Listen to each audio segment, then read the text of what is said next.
उस रात सह्याद्री की खड़ी पहाड़ियों पर हवा गरज रही थी, पेड़ों के बीच फुसफुसाते हुए जैसे कोई संदेश।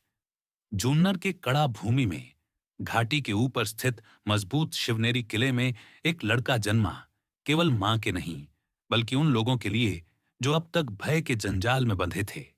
धीमी रोशनी से भरे कमरे में जीजाबाई दर्द और प्रार्थना के बीच अपने सीने से एक छोटा गर्म लाडला लगा रही थीं। पसीने से भीगे उनके माथे के बावजूद उनकी आंखों में एक तेज आग जल रही थी।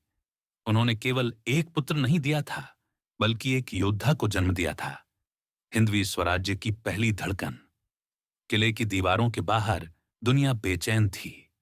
उत्तर में शक्तिशाली मुगल और दक्कन में आदिल शाही सुल्तानत सत्ता के लिए संघर्ष कर रहे थे। गांव लूटे जा रहे थे, मंदिरों का अपमान हो रहा था और किसान भारी करों के बोझ तले दब रहे थे। आम लोग झुकी हुई गर्दन से जीना सीख चुके थे, लेकिन अब और नहीं।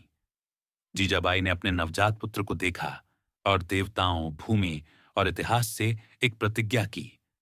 यह बालक सूरज की तरह उगेगा और भारत की अंधेरी आत्मा पर प्रकाश डालेगा। वह केवल स्वतंत्रता के लिए नहीं लड़ेगा, वह खुद स्वतंत्रता का प्रतीक बनेगा। उन्होंने उसे शिवाजी नाम दिया, शिव के नाम पर, जो एक प्रचंड रक्षक और परिवर्तन का ब्रह्मांडीय बल हैं। पर उस रात ऐसा लग रहा था कि देवता भी स्थिर थे।